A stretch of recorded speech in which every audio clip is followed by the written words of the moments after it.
नमस्कार दोस्तों। स्वागत है आपका इस महीने के एक और नए पॉडकास्ट में। जैसा कि आप सब देख रहे हैं कि हम हर महीने एक पॉडकास्ट आपके लिए लेकर के आते हैं, जिसमें हम अनुराग सर से बात करते हैं। उसमें हम साधना के बारे में और डिफरेंट डिफरेंट जो भी टॉपिक्स होते हैं, रियल लाइफ से जुड़े हुए या फिर साधना से जुड़े हुए, उनके बारे में हम सर से बात करते हैं और उनके बारे में जानते हैं। और जैसा कि लास्ट पॉडकास्ट जो हमारा हुआ था, उसमें आप सभी लोगों ने बहुत अच्छा प्यार दिखाया, बहुत अच्छा रिस्पॉन्स दिखाया। तो ऐसा ही रिस्पॉन्स आप दिखाते रहिए। आपके उसी रिस्पॉन्स से हमें बल मिलता है कि हम और अच्छे अच्छे और नए पॉडकास्ट आपके लिए लेकर के आएँ। और अगर आप साधना सीखना चाहते हैं तो उसके लिए आप सर को मैसेज कर सकते हैं। सर की कॉन्टैक्ट आईडीज़ आपको इस वीडियो के डिस्क्रिप्शन में मिल जाएंगी। साधना सिखाने के लिए सर आपसे पर मंथ चार्ज करते हैं, और बहुत ही मिनिमल चार्ज वो होता है, जो कि 1000 रुपीज़ पर मंथ होता है। बट 1000 रुपीज़ में आपको बहुत कुछ सीखने को मिलता है। तो अगर आप चाहते हैं कि आप भी साधना सीखें और ध्यान सीखें, तो उसके लिए आप सर को कांटेक्ट कर सकते हैं। और अगर आपका कोई भी क्वेश्चन हो साधना से रिलेटेड, या फिर कोई भी आपका जीवन से रिलेटेड कोई भी अगर आपका क्वेश्चन हो, तो वो आप डायरेक्टली सर से आप उनकी इंस्टाग्राम आईडी पर, उनकी ईमेल आईडी पर, टेलीग्राम पर और व्हाट्सएप पर आप डायरेक्टली उन्हें कांटेक्ट कर सकते हैं।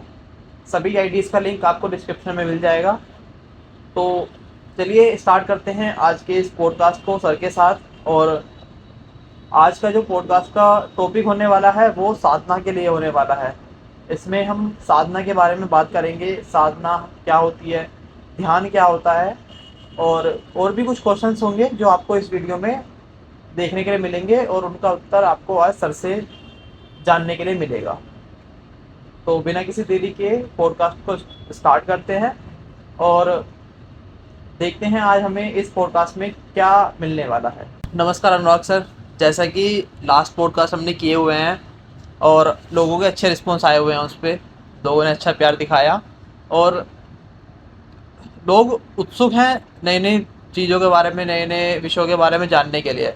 उनके कुछ क्वेश्चंस होते हैं जो कुछ तो पूछ लेते हैं, बट कुछ लोग ऐसे होते हैं जो क्वेश्चंस को नहीं पूछ पाते। और आज हमने एक टॉपिक लिया है साधना के बारे में। आज हम आपसे जानना चाहते हैं कि साधना क्या होती है, ध्यान क्या होता है, और उससे ही रिलेटेड कुछ क्वेश्चंस होंगे आज हम आपसे पूछते हैं। तो उसके बारे में आप हमें बताइए कि एक्चुअल में साधना क्या होती है। सबसे पहले तो सभी दर्शकों को जो इस पॉडकास्ट को देख रहे हैं और जिन्होंने पिछले पॉडकास्ट में भी हमें बहुत सराहा और अच्छे कमेंट्स भी आए और अच्छा प्यार दिया, उनको बहुत बहुत धन्यवाद।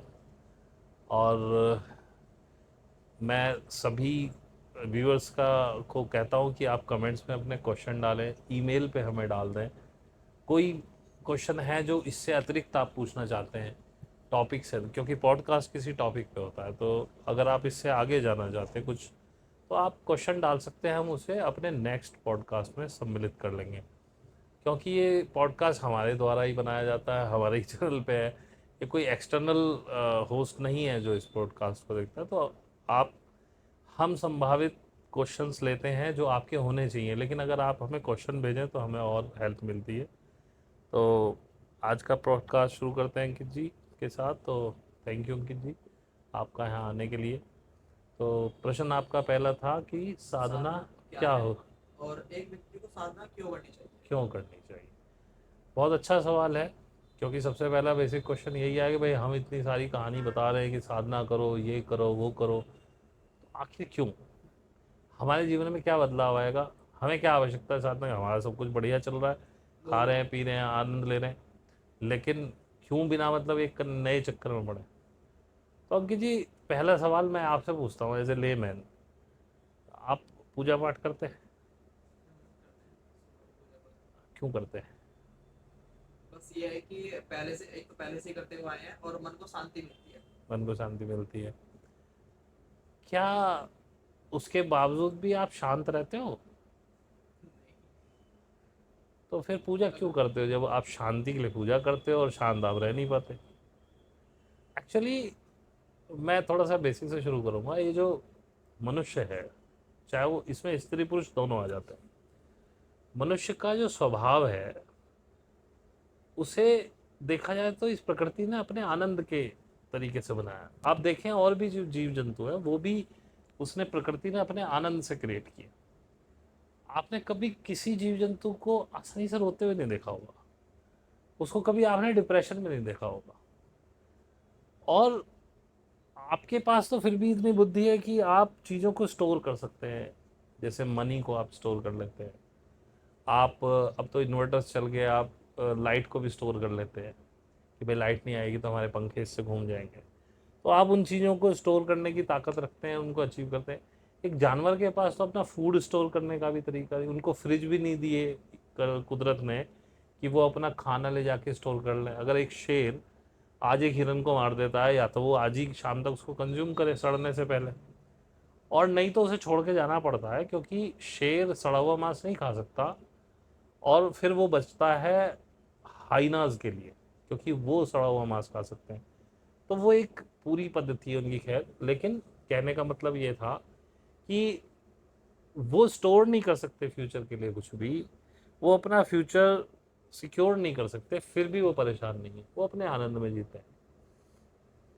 और एक आदमी जिसको इतनी बुद्धि दी गई है कि वो फ्यूचर के लिए सेविंग भी कर सकता है, वो कल भूखा ना रहे या एक महीने भूखा ना रहे, एक महीने का अनाज, दालें, चावल, आटा, ये सब स्टोर करके रख सकता है, उसके पास कैपेसिटी है। और जो थोड़े ज़्यादा पैसे वाले हैं उनके पास फ्रिज है और भी चीज़ें। ये तो मैं एक नॉर्मल लेमैन गरीब आदमी की बात कर रहा हूँ, क्योंकि दाल, चावल, आटा ये एक महीने में ख़राब नहीं होता। लेकिन जो और लोग हैं वो तो 3-3 दिन की सब्जी भी बना के रख सकते हैं फ्रिज में कि आगे काम ना करो, चलो आज छुट्टी, 3 दिन का एक साथ बना दो। ये बहुत सारे पैकेज फूड आते हैं। इतना कैपेबल होने के बाद भी आदमी ही है जो डिप्रेशन में जाता है, आदमी ही है जो दुखी है, आदमी ही है जिसकी लस्ट खत्म नहीं होती। कभी वो अपनी प्रेमिका के चक्कर में दुखी है, कभी अपनी पत्नी से दुखी है, कभी अपनी माँ से दुखी है, बाप से दुखी है, कभी अपने बेटे से, कभी बेटी से। देखा जाए तो इस पूरी कायनात में सबसे ज़्यादा दुखी पर्सन जो है वो मनुष्य है। और इस दुखीपन से हटने के लिए वो पूजा पाठ करता है। वो सोचता कि क्योंकि हमारी बॉर्न एंड बॉटअप इसी तरह का हुआ है, हमारे माँ बापों ने हमें सिखाया ये भगवान है, ये गॉड है, इन्होंने हमें बनाया है और इनके पास असीमित ताकत है, और ये हमें चाहे तो खुशियाँ दे दें, चाहे तो गम दे दें। और इसीलिए जब भी कोई हमारे जीवन में कोई खुशी आती है तो हम कहते हैं भगवान ने देखो हमें। बहुत से लोग जो बहुत ज़्यादा ईगोइस्टिक होते हैं वो तो कहते हैं मैंने किया, और जो नहीं भी होते वो कहते हैं देखो भगवान ने हमें खुशी दी। और जब गम होता है तो हमारी कंडीशनिंग इस तरह की, हम कहते हैं हमारे पुराने जन्मों के कर्मों का कोई फल है, इसलिए गम होता है। वो आपको सांत्वना देने का तरीका है। लेकिन फिर भी आप चाहे किसी भी धर्म से हों, चाहे आप हिंदू पद्धति से हों, आप मुस्लिम पद्धति से हों, सिख हों, आप ईसाई हों, सबकी कंडीशनिंग इसी तरह की है। सब कोई चर्च जा रहा है, कोई मस्जिद जा रहा है, कोई गुरुद्वारे जा रहा है, कोई मंदिर जा रहा है। कुछ लोग हैं जो आर्य समाजी हैं, वो वेदों को मानते हैं, वो जो है कहते हैं कि ईश्वर का कोई मूर्ति नहीं है, लेकिन फिर भी वो किसी ईश्वर को मानते हैं। ये कुल मिला के ये सारा कुछ करने के बाद भी, जैसे आपने कहा मैं खुशी के लिए जाता हूँ मंदिर या मैं पूजा करता हूँ कि तुम मुझे खुशी मिले, लेकिन फिर भी आप कह रहे हैं कि आप खुश नहीं हैं। तो इसमें एक क्वेश्चन उठता है कि या तो हमें जो सिखाया जा रहा है, जो बताया जा रहा है वो गलत है। इसका मतलब पूजा करने से, मंदिर जाने से कभी खुशी नहीं मिलती है। क्योंकि अगर मिलती होती, आप बचपन से बड़े हृदय से पूजते हैं, जिस भी धर्म को आप मानते हो, या मस्जिद, आप मोमडन हैं तो मस्जिद में जाके आप सजदा करते होंगे, 5 वक्त की नमाज पढ़ते हो, फिर भी आप खुश नहीं हैं। तो जो आपका प्रश्न है कि साधना क्यों करनी चाहिए, किसी व्यक्ति को साधना करने से क्या मिलता है, तो साधना इसलिए करनी चाहिए कि जो आपने कहा कि मैं फिर भी मैं खुश नहीं हूँ, परेशान हूँ, रियल हैप्पीनेस, रियल जॉय, जिसे हम आनंद कहते हैं, जिसका जिक्र गीता में कृष्ण ने किया है कि मैं सच्चिदानंद घन, सच्चित आनंद हूँ, वो जो सच्चित आनंद है उसको प्राप्त करें। यदि आप गीता भी पढ़ो तो उसमें भी कृष्ण साधना के बारे में बात कर रहे हैं। वो कहते हैं कि अपने आंखों को अपने नाक के अग्रभाग पे टिकाइए, यहाँ कंसंट्रेट करिए। तो साधना की बहुत सारी ट्रिक्स है, उनमें से ये भी एक ट्रिक है। बहुत से कहते हैं, विपස්සना वाले कहते हैं अपने सांसों पे ध्यान दो, जो क्रिया योग वाले कहते हैं वो विभिन्न विभिन्न एक्सरसाइज विभिन्न आसन कराते हैं। कि इसको पाने की बहुत सारी टेक्निक्स है, जिसमें से कि एक टेक्निक मैं सिखाता हूँ जिसे कहते हैं हम सहज। और ये टेक्निक कुछ ना होते हुए भी बहुत तेज टेक्निक है जो मैंने जाना है। खैर टेक्निक पे तो आगे बात हो सकती है, बात होती है कि क्यों करना चाहिए, ताकि आप अपने स्वभाव से जुड़ सको। और यकीन मानिएगा, आपके दुख का जो कारण है वो कोई मंदिर मस्जिद दूर नहीं कर सकता। प्रॉब्लम यह है कि आप लोग अपने स्वभाव से दूर चले गए। अब आप बात करेंगे जी ये क्या बात आपने कही, स्वभाव से दूर चले गए। अब जैसे मैं कहता हूं कि पानी का क्या स्वभाव है, ऑब्वियसली पानी का स्वभाव है शीतलता देना, ठंडा करना। आग का क्या स्वभाव है, आग का स्वभाव है गर्मी पैदा करना, जलाना। अब वो आप उसे किस उसमें यूज़ कर रहे हैं।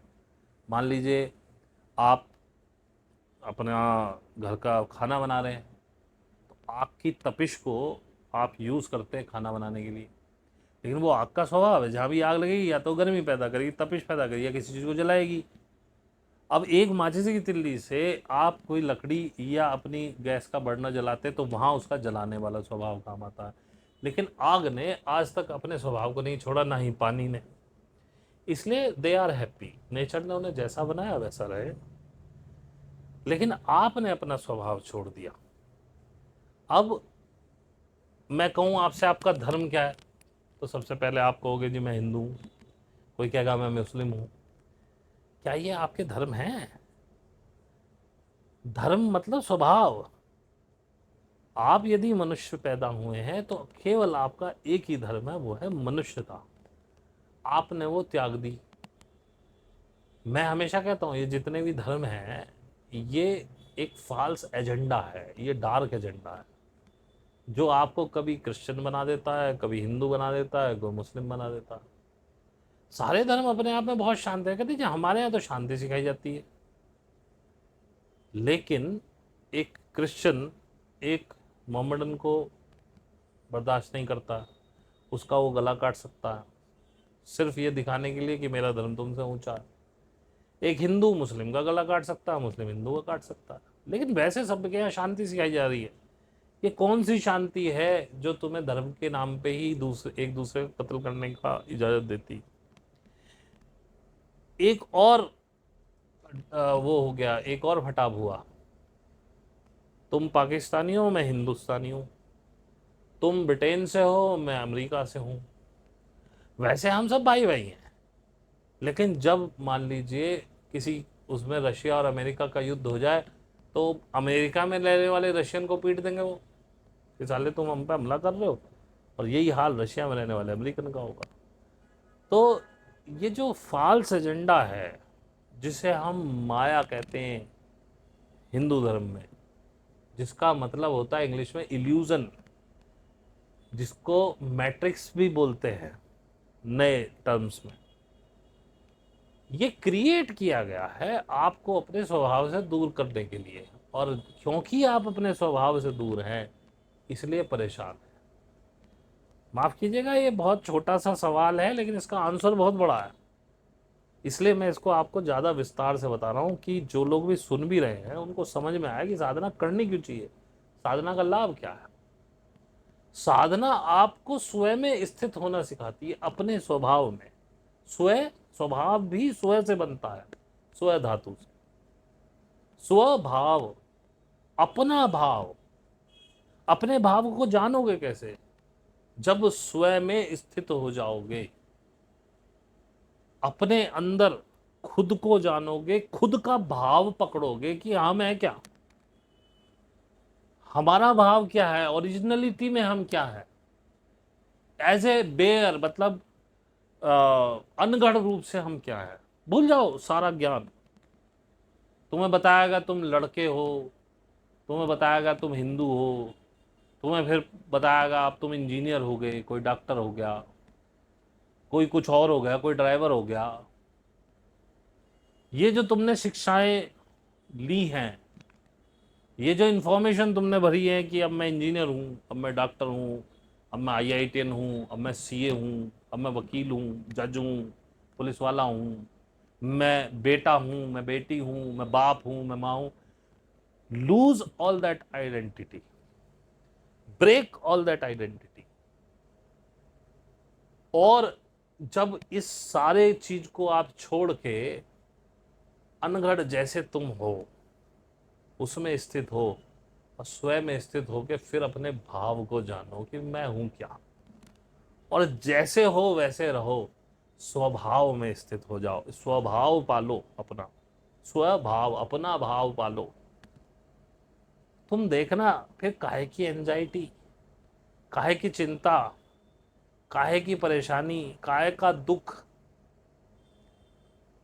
और कौन सी बीमारी। ये जो बीमारियां भी तुमने इकट्ठी की हैं अपने अंदर, इनसे भी तुम परेशान हो कहीं ना कहीं। ये भी क्यों बनती है, मैं पहले भी अपने कुछ वीडियोस में बता चुका हूं। जब तुम किसी एक इमोशन को दबा लेते हो, सपोज कीजिए कि आप बड़े खुश हो, आनंद आ रहा, आप नाच रहे हो, आप सडनली आपके पिताजी आ गए घर में, अब आप एकदम रुक गए, पापा आ गए, ये मारेंगे अगर ऐसे। कईयों के होते हैं बाप बड़े ऐसे स्वभाव के कि साले बच्चे कर रहे तो लपेट दिया, अब आपने वो इमोशन रोक दिया एकदम। उस इमोशन के जो भी माइंड कैसे काम करता है, आपकी बॉडी इमोशन से कैसे काम करती है, एक तो होते हैं रिसेप्टर्स जिन्हें हम न्यूरॉन्स कहते हैं, उनसे तो संदेश जाते हैं, और इस दिमाग में ताकत है, ये शरीर के विभिन्न हिस्सों में विभिन्न केमिकल्स छोड़ता है। जब आप खुश होते हैं तो भी एक केमिकल काम करता है, दुख होते हैं, दुखी होते हैं तो भी केमिकल काम करता है, आता है तो भी केमिकल काम, वो केमिकल रिलीज हो चुका है बॉडी में, अब वो निकल नहीं पा रहा, तो उसकी एक ग्रंथि बन जाती है, कहीं वो कहीं इकट्ठा होता है उसी पोर्शन में, जिस पोर्शन का वो पर्टिकुलर मूवमेंट चल रहा था। जैसे कि आप टेंशन में है बहुत ज़्यादा, तो वो टेंशन माइंड में इकट्ठी होती है। अक्सर जो अपनी भावनाओं को नहीं व्यक्त कर पाते इंट्रोवर्ट्स होते हैं, और वो बहुत ही सप्रेस स्थिति से गुजरे हों और इंट्रोवर्ट हों, और उसके बाद कुछ सिचुएशंस ऐसी आ जाए कि वो किसी भी तरह से अपने एक्सप्रेशन ना दे पाए। फॉर एग्जांपल, हमारे एक बहुत दूर के फूफा जी थे, उनके फादर बहुत जल्दी एक्सपायर हो गए। दो भाई थे वो, तो बड़े वही थे, मदर बड़ी खुर्राट थी। लेकिन फादर के जाने के बाद बहुत सारी परेशानियाँ, वो बड़े हो गए, अचानक से बच्चा बड़ा हो जाता बाप के जाने के बाद, बहुत सारी कहानियाँ हुई होंगी। मदर भी बड़ी खुर्राट, मतलब उनके सामने बोल नहीं सकते, वो बड़ी डोमिनेट लेडी थी। तो उसके बाद उनकी शादी हुई, वो मदर का डोमिनेंस बढ़ता रहा। आप देखिएगा मैं कहाँ से कहाँ ले गया हूँ इस चीज़ को, लेकिन समझाने के लिए। उधर शादी हुई, शादी में भी के बाद भी मदर की डोमिनेंस, उधर पत्नी की भी सुननी, और वो बोल ना पाए, आदर्श बेटे माँ से कुछ ना कह पाए, उधर पत्नी को भी कुछ ना कह पाए, वो सारा बवाल यहाँ पर आ गया। और भाई भाई को ट्यूमर हो गया, एक ट्यूमर कटवाया दूसरा हो गया, क्योंकि वो रसायन तो चल रहा है, मर गए। तो भाई, क्योंकि तुम स्वभाव में नहीं हो, तुम कहीं ना कहीं जकड़े हो, तुम्हें गुस्सा आ रहा है, अपने फादर तुमसे कुछ कह रहे हैं और तुम्हें गुस्सा आ रहा है, ये आदमी गलत कह रहा है। जरूरी नहीं है कि आपका फादर है तो हर बात सही कह रहा हो, लेकिन आप उसको व्यक्त नहीं कर पा रहे, क्योंकि एक तो बाप है, या हो सकता है उस समय तुम उसके अधीन हो, अभी तुम कमा धमा नहीं रहे तो चुप, अब वो इकट्ठा हो रहा है। और होता क्या है, अगर आप बड़े होके जब वो आपके आश्रित हुआ और आपने उसे सुना दी, तो आप रिलीज हो गए।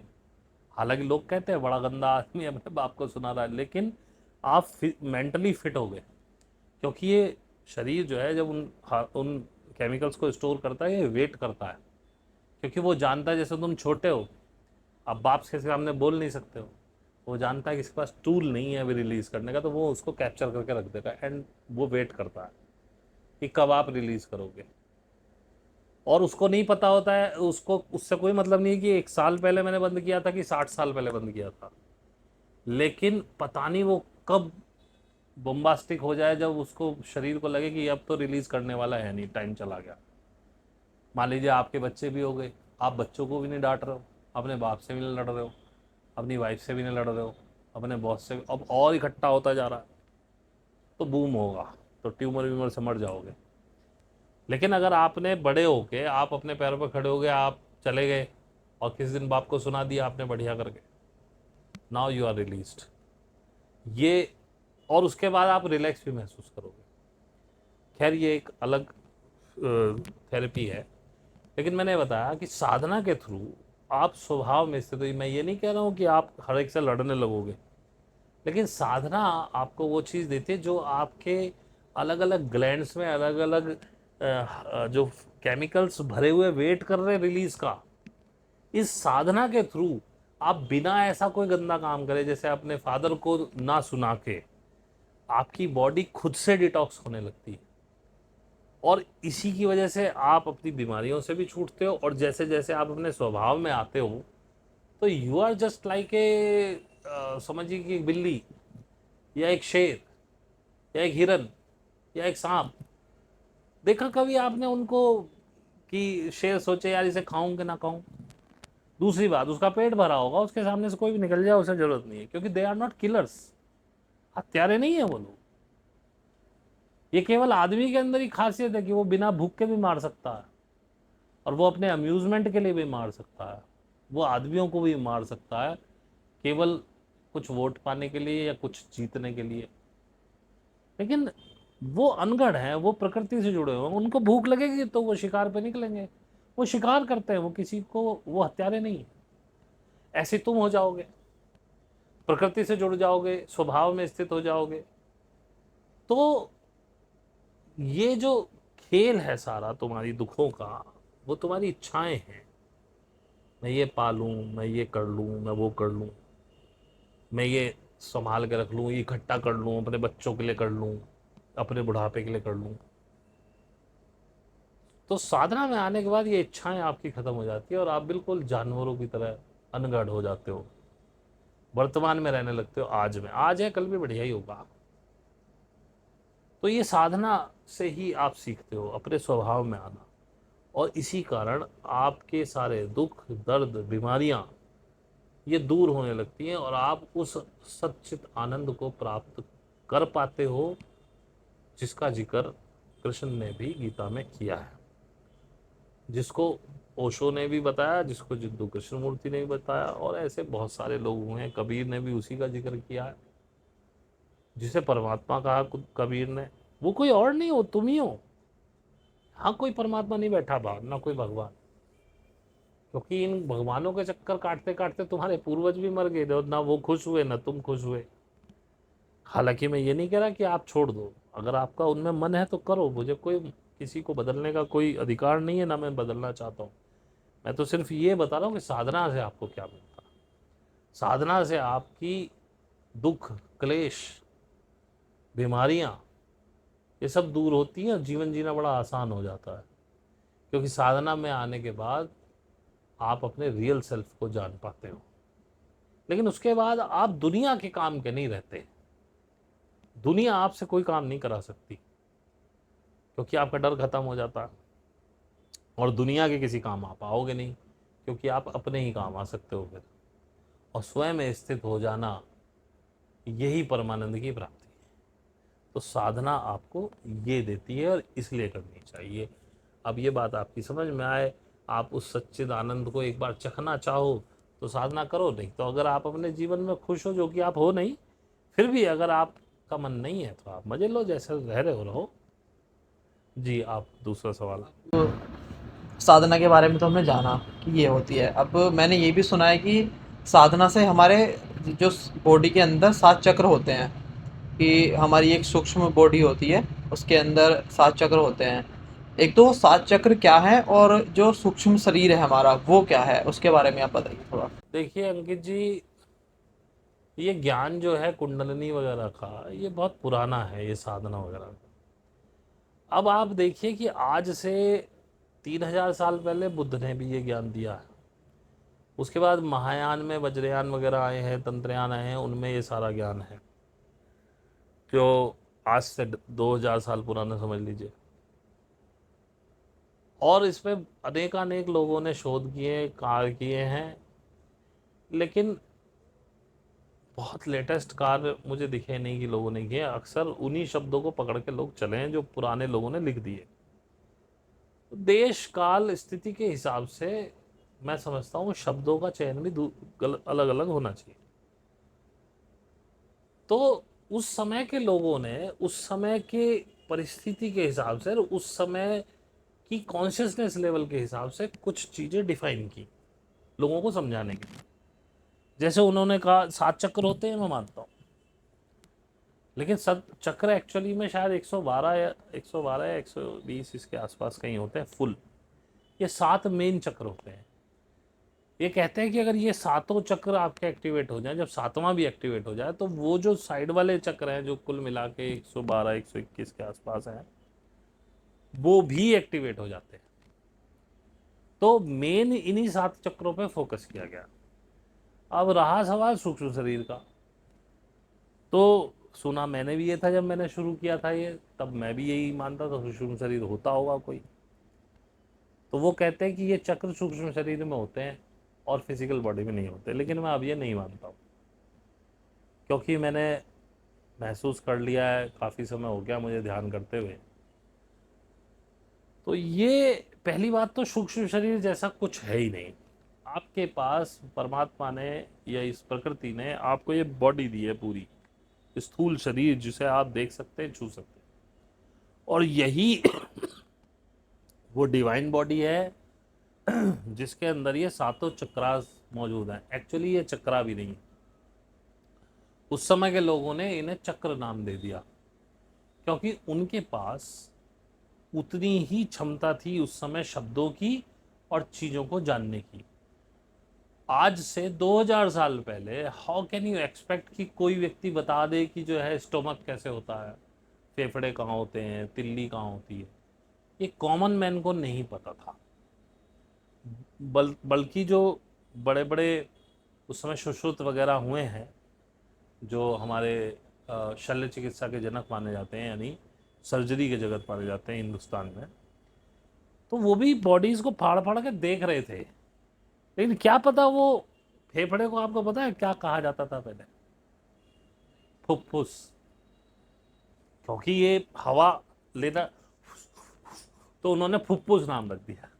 हमने फेफड़ा बाद में नाम रखा। ऐसे बहुत सारी चीजें हैं, तो उन्होंने समझाने के हिसाब से चक्रास कर दिया। अब महसूस तो होते हैं ये, और जहां जहां ये चक्रास की पोजीशन है, जैसे मूलाधार है लिंग के नीचे, उसके बाद स्वादिष्ठान है जहाँ हम नाड़ा बांधते हैं, नाभि पे नाभि चक्र है, यहाँ हृदय पे हृदय चक्र है, यहाँ कंठ चक्र है कंठ पे, यहाँ आज्ञा चक्र बताते हैं, यहाँ सहस्रार बताते हैं। यहाँ हर चक्र पे जब जब आपकी कुंडली जहाँ जहाँ एक्टिवेशन कर रही होती है, तो वहाँ महसूस होती है, लेकिन वो हमें फिजिकल बॉडी पे ही महसूस होती है कि यहाँ कुछ वाइब्रेशन चल रहे हैं। तो मैंने जो जाना है इसके बारे में, जो मेरा परसेप्शन है वो ये है कि इन पर्टिकुलर जगहों पे, पहली बात तो इससे पहले मैं ये बता दूं कि इस हमारे शरीर में बहुत सारे ऐसे अंग हैं जो एक्टिवेटेड नहीं है। क्यों? क्योंकि उन तक कभी ब्लड ही नहीं पहुंचा। क्यों? क्योंकि हम इस दिमाग का केवल 2% यूज़ करते हैं। तो 2% पे जितनी बॉडी की उसे आवश्यकता है उसने उतनी एक्टिवेट कर रखी है। आप हमारे हार्ट की बहुत सारी बाईपास धमनियां अंदर ऑलरेडी मौजूद हैं। हम कभी, हमारा बाईपास सर्जरी नहीं होगी अगर वो धमनियाँ एक्टिवेट हो जाए, लेकिन हम कभी कर ही नहीं पाते उनको। माइंड को ज़रूरत नहीं है, बेयर मिनिमम पे छोड़ा हुआ, उसने उतरे पे काम चल रहा है, और आप उन पर मेहनत भी नहीं करते, उल्टा सीधा खा के वो धमनियों को बंद करते हो, शरीर को पता नहीं है माइंड को कैसे एक्टिवेट करना, क्योंकि पहले माइंड को एक्टिवेट करना पड़ेगा तब वो धमनियाँ एक्टिवेट होंगी। तो जब इस साधना में आपका माइंड एक्टिवेट होना शुरू होता है, नए नए न्यूरॉन्स उसमें बनते हैं, तो उसको इस शरीर की ज़्यादा आवश्यकता होती है, आगे बढ़ने के लिए शरीर को ज़्यादा आवश्यकता होती है। तो ये माइंड और बॉडी का कॉम्बिनेशन है, माइंड एक्टिवेट होता है, ऐसे ऐसे बॉडी एक्टिवेट होती है। तो कुछ कुछ ग्रंथियाँ या कुछ कुछ जगह ऐसी हैं जहाँ कभी ब्लड नहीं पहुँचा। जब ब्लड उनमें पहुँचता है तो अक्सर वहाँ उस हिस्से में झंझनाहट होती है। आपने देखा होगा, आप बैठे रहें बहुत देर, आलती पालती मार के पैर सो जाएगा, फिर आप उस पैर को सीधा करो, कैसे चींटियाँ सी चलती हैं, बल्कि आप पे चला भी नहीं जाता थोड़ी सी देर, फिर आप हाथ पैर फैला के जब ब्लड का सर्कुलेशन ठीक हो जाएगा तब आप ठीक होते। ऐसा ही काम कुंडलनी जब चढ़ती है तो ये करती है। वो ब्लड जब उन वेन्स में जाता है पहली बार तो चींटियाँ चलती हैं, आपको लगता है चींटियाँ सी चलनी है, कुछ कुछ चढ़ रहा है ऊपर, कहीं कुछ अटक रहा है, कहीं कुछ वाइब्रेशंस बहुत हो रही है, झंझनाहट हो रही है। ये वही झंझनाहट है कि उन रुकी हुई जो नालियाँ, नसें कब से सूखी पड़ी थी उनमें ब्लड का फ्लो शुरू होता है।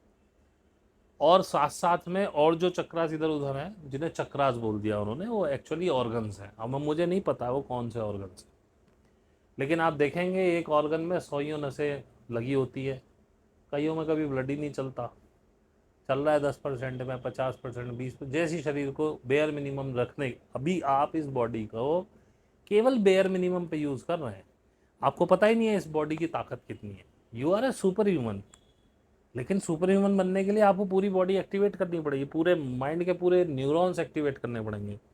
ये सब साधना के थ्रू होता है। तो जो सूक्ष्म शरीर है वो तो मेरे हिसाब से पूरा किस्सा कहानी है, उन लोगों ने अपनी बात समझाने के लिए उस समय जैसा उनकी समझ में आया उन्होंने बोल दिया। और चक्रास जो हैं ये हमारे बॉडी के ऑर्गन्स हैं। जब आप साधना करते हैं, जिसे हम कुंडलिनी बोलते हैं, एक्चुअली ये भी ब्लड सर्कुलेशन है, ये केवल हमारी इच्छा शक्ति है। उन लोगों ने तो ये बताया कि मूलाधार में एक शिवलिंग है, उस पर एक सांप कुंडली मारे बैठा हुआ है, 3.5 कुंडल, और वो कुंडलनी फिर सांप के रूप में ऊपर चढ़ती है। ये कुछ नहीं है, सिर्फ आपकी इच्छा करने से, शुद्ध इच्छा करने से, बिल्कुल हार्टेडली कि भाई मुझे मेरे चक्रास एक्टिवेट होने चाहिए। बॉडी जैसे ही माइंड को एक कमांड मिलती है और वो समझता है, और वो कमांड जाती है, बहुत बड़ा साइंस है, ये कमांड जाती है हार्ट से। अब आप कहेंगे ये क्या बवाल है, एक्चुअली हार्ट में भी बहुत, ये माइंड की तरह ही बहुत बड़ी मेमोरी है इसमें। 45 ट्रिलियन न्यूरॉन्स हैं इसके अंदर, इस हार्ट के अंदर, इसकी अपनी मेमोरी है। और जो जिसे आप आत्मा, सोल, मैं उसे चेतना कहता हूँ, वो यहीं पे है हार्ट में। इस पर कभी फिर बात करेंगे, बड़ा लंबा टॉपिक है, अभी बहुत सारे पॉडकास्ट बनाने हैं, कुछ चीज़ें बात के लिए छोड़ देनी चाहिए। तो हार्ट से जैसे ही इंस्ट्रक्शन जाती है, जब आप हार्ट से फील करते हैं कि मुझे तो कुंडलनी चलानी है, मेरे को चक्रास एक्टिवेट करना है, जैसे ही हार्ट से यहाँ संदेश गया ओपन, बस तुरंत काम हो जाता है। लेकिन इसके लिए आपको एक पोजीशन में थोड़ी रीढ़ की हड्डी सीधी करके बैठना पड़ता है और कंसंट्रेशन देनी पड़ती है कहीं ना कहीं। बहुत से लोग कहते हैं यहाँ भ्रू मध्य में यहाँ लगा लीजिए, गीता में कहा है कि नाक के अग्रभाग पे लगा लीजिए, कोई कहता है सांस पे कंसंट्रेशन कर लीजिए, किसी चीज़ पे भी कर लीजिए। आप सामने आपको भगवान की वो है तो आप अपने भगवान की इष्ट देव की मूर्ति रख के या पूज फोटो रख के उस पर कंसंट्रेशन कर लीजिए। कंसंट्रेट होना ज़रूरी है, कहीं पे भी, कहीं भी कर लीजिए, क्योंकि हर एक के अलग मेथड है। मैं तो बिल्कुल क्लियर कर रहा हूँ, जहाँ आपको मन करे वहाँ कंसंट्रेट कर लीजिए और हार्ट से फील कर लीजिए कि मुझे चलानी है। जैसे ही यहाँ से यहाँ सेटिंग गई और वो एक्टिवेट हो जाती है, उसके बाद उन वेन्स में ब्लड पंप करने लगता है हार्ट। हार्ट से ही तो जाता है ना नीचे सारी इंस्ट्रक्शन, और उसके बाद खेला शुरू होता है। शुरुआत में नीचे के, जिन्हें हम चक्रास कहते हैं, चक्रास ही कहना सही है कि लोग समझ जाते हैं, नीचे के तीनों चक्रास तक बड़ा अच्छा रहता है। हार्ट चक्रा पार करके और जैसे ही आप कंठ चक्रा पार करना शुरू करते हैं, और उसके बाद खेल और ही हो जाता है पूरा। फिर पुरुषों की बॉडी में जो वीर तत्व है, अब वीर में शुक्राणु नहीं, शुक्राणु जिस प्रोटीन में तैरते हैं, जो लिसलिसा पदार्थ होता है जो शुक्राणुओं को संभाल के रखता है, वो पदार्थ आपकी रीढ़ की हड्डी में से होता हुआ माइंड में जाना शुरू करता है। जब ये रीढ़ की हड्डी का ऊपर का हिस्सा, जिसे मेडुला बोलते हैं, मेडुला ऑब्लांगेटा इसका नाम है इंग्लिश में, वैसे इसको भ्रमरंध्र बोला जाता है साधना की भाषा में। जब इसका मुख खुलता है और वो वीर्य यहाँ आना शुरू होता है, वीर्य से मतलब कोई प्रोटीन, शुक्राणु नहीं, तो वो इस दिमाग के जो न्यूरॉन्स हैं उनको एक्टिवेट करना शुरू करता है। तो ये इस दिमाग की कैपेसिटी 2 से 5, 5 से 8, 8 से 10, 10 से 12 ऐसे बढ़नी शुरू होती है। एंड व्हेन यू गॉट 100%, आपको पता है कि 4% दिमाग जो यूज़ करते हैं उनको बहुत ही, मतलब साइंटिस्ट, ये समझ लीजिए वो क्या था, एल्बर्ट आइंस्टाइन के लेवल के लोग होते हैं 4-5% वाले। और आप सोचिए कि आप 10, 20, 30% तक जाएंगे तो क्या हाल होगा आपका, कौन होंगे आप। ये सुपर ह्यूमन बॉडी है जी, आप परमात्मा जो चाहो वो कर सकते हो आप इस बॉडी से। ऐसी बहुत सी सभ्यताएं हुई हैं पुरानी, अटलांटिस हुआ है, मिस्र के जो पिरामिड्स हैं कैसे बने, इतने भारी भारी पत्थर कैसे लेके गए आपको पता है? केवल अपने मानसिक खेल से ही ये सारे पत्थर ऐसी हवा में तैर तैर के गए ऊपर तक। खैर, अभी आप ये नहीं मानेंगे और अभी इससे हम बहुत दूर हैं, लेकिन ये सब संभव है, मैं ये कह रहा हूँ। तो ये मेरे हिसाब से ये चक्रास हैं, और शुभ शरीर का कॉन्सेप्ट मैं मानता ही नहीं हूँ। मैंने इसको बहुत ज़्यादा एक्सपेंड करने की कोशिश की है, और लेमैन लैंग्वेज में कि मैं आपको, और लेडीज़ भी ये ना समझे कि हमारा तो वीर्य बनता ही नहीं तो हम कैसे जाएं। तो आपके शरीर में भी वो प्रोटीन बनती है। जिन बहुत सारी स्थिति स्त्रियों को ऑर्गेज़म नहीं मिल पाता है, लेकिन जिन्होंने ऑर्गेज़म महसूस किया है उनको पता है कि उनके शरीर से भी एक द्रव्य छूटता है उस समय, शायद ये वही है। और इसी का रास्ता नीचे को जाने की बजाय ऊपर को होना शुरू हो जाता है। अभी हमें कैसे पता चलता है कि हमारे चक्रास खुलते हैं? देखिए, मैंने जैसे बताया ना, जहाँ जहाँ जिस जिस ग्रंथि में वो ब्लड फ्लो होगा वहाँ झंझनाहट आने लगती है। तो पर्टिकुलर उसी जगह, जैसे कि जब हमें लगता है कि हमारा स्वादिष्टान एक्टिवेट हो रहा है, उस पर कुछ काम चल रहा है, तो जैसे यहाँ नाड़ा जहाँ बांधते हैं यहाँ स्वादिष्टान होता है, इसके जस्ट पीछे यहाँ बैकबोन में आपको या तो कुछ अटका हुआ महसूस होगा कि जैसे कुछ ऊपर को चढ़ रहा है लेकिन रुक रहा है, वो फोर्स महसूस हो रही है, या यहाँ झंझनाहट महसूस होगी। या आप देखेंगे जैसे आप लेटेंगे या सोते हुए तो यहाँ पे कुछ आपको वाइब्रेशंस ऐसे घूमता, इसीलिए चक्र कहा गया इसको, उन लोगों ने चक्र कर दिया, ऐसा लगता है कि कुछ घूम रहा है। ऐसे ही जैसे जब आप नाभि चक्र पे होते हैं तो यहाँ बैक में बिल्कुल नाभि के पीछे ऐसा लगता है कुछ फंस गया है, तो यहाँ काम चल रहा है अभी नाभि चक्र पे। और उसके बाद आप लेटे होंगे, आप सो रहे होंगे और आपको खूब महसूस हो रहा होगा यहाँ कुछ घूम रहा है, यहाँ कुछ घूम रहा है। इसी घूम की वजह से उन्होंने इसका नाम चक्र रख दिया है। ये सारा फिजिकली होता है आपके साथ, और इसीलिए मैं कहता हूँ जब आप साधना करेंगे ना, आपको किसी से नहीं पूछना होगा आप कौन से चक्रास पे हैं, आपको उस चक्र पे वाइब्रेशन महसूस हो जाएंगे, आप खुद पता चल जाएगा कि हम यहाँ पे कुछ चल रहा है। तो अब जब यहाँ चल रहा है तो ये नाभि चक्र है, तो आप थर्ड चक्र पे आ गए। तो यही चीज हार्ट पे, हार्ट के पीछे हो रही हो तो ये हार्ट चक्र है। और जैसे स्टार्टिंग होती है आपका, स्टार्टिंग कौन से चक्र से होती है? देखिए, मूलाधार से ऊपर उठती है कुंडली। जब हम स्टार्ट करते हैं, जैसे हमने साधना स्टार्ट की। हाँ, देखो, मूलाधार इसका मुख्य चक्र है जहाँ से उठती है, और मूलाधार और स्वादिष्टान अधिक, मूलाधार सबका ही बैलेंस मिलता है, क्योंकि अगर मूलाधार आपका खराब हो गया तो आपको ऐसी बीमारी होंगी जिनका कोई इलाज ही नहीं होगा। जैसे मेरे एक फ्रेंड की बच्ची को बीमारी है, उसका ब्लड चेंज करना पड़ता है बार बार, उसको ब्लड नहीं बनता है। इस टाइप की बीमारी होंगी जिनका कोई इलाज ही नहीं खोज पाया आज तक कोई। और अगर वो बैलेंस हो जाए चक्रा, मतलब बहुत बहुत ही गड़बड़ होती है मतलब पता नहीं किस उसमें ये होता है। मूलाधार मैंने किसी का आज तक डिस्टर्ब देखा नहीं। वैसे स्वादिष्टान एक्टिवेट होता है लेकिन डिस्टर्ब रहता है। स्वादिष्टान के डिस्टर्ब होने से आपको बीमारियां लगती हैं, आप क्रिएटिव कम हो जाते हो। जैसे ये बैलेंस होने लगता है आपकी बीमारियां चली जाती हैं और आप क्रिएटिविटी में आ जाते हो एकदम से। यहाँ जैसे नाभि आपका आएगा तो इसमें आपको शांति मिलने लगती है अजीब सी, आप हर उसमें मस्त रहने लगते हो। ये इसके स्वभाव है कुछ। आपका सवाल क्या था, सॉरी मैं भूल गया। कि ये चक्र एक्टिवेट होंगे वन बाय वन, कैसे पता चलेगा और कैसे देखिए, एक्टिवेट जब होंगे? आप साधना करते हैं तो ये तो आप भूल जाओ कि जब कुंडलनी स्टार्ट होती है तो यहाँ से और सहस्त्रार तक चक्कर ऐसे ऐसे मारती रहती है हर साधना में। तो ये मत सोचो कि सर अब हमारा ये है तो यही कुंडलनी है। कुंडलनी कहाँ स्थित है 24 घंटे, जिस चक्र पे वो 24 घंटे महसूस हो रही है तो उस चक्र पे आप उस समय हैं। लेकिन जब भी साधना करोगे वो मूलाधार से यहाँ तक फटाफट फटाफट चक्कर मारती रहती है। और ये कुछ नहीं होती जिसे हम कुंडलनी कहते हैं, ये आपकी उदान, हमारे 5 तरह के प्राण हैं इस शरीर में जो बताए गए पुराने बुजुर्गों के द्वारा। उसमें बोला प्राण, प्राण मतलब नॉर्मल जो हम इनहेल एक्सहेल कर रहे हैं प्राणवायु, प्राण, व्यान, समान, अपान, उदान। इसमें अपान वायु जो होती है वो आपके सुसु पट्टी के लिए काम आती है, उसी के थ्रू आपकी निकलती है। और उदान वायु जो होती है ये काम करती है कुंडलिनी के लिए। तो जब वो चढ़ती है तो सबसे पहले ये हवा जाती है, उसमें चिपकी हुई नसें हैं तो पहले उसमें हवा जाएगी, उसे खोलती है, तब आपको प्रेशर फील होता है। जैसी वो नस खुलती है उसमें ब्लड जाना शुरू होता है। ये कुछ ऐसा है कि जो माइंड ही कंट्रोल करता है, इसको आप समझ वैसे नहीं समझा सकते, क्योंकि ये तो मैंने जो अपने अनुभवों से इसका निचोड़ निकाला। मैंने भी किसी डॉक्टर को कंसल्ट नहीं किया, ना मैंने कोई सीटी स्कैन कराए। ये भी मैं सिर्फ इसलिए बता रहा हूँ कि जो मैंने महसूस किया है, जहाँ तक मैं समझ पाया उसको।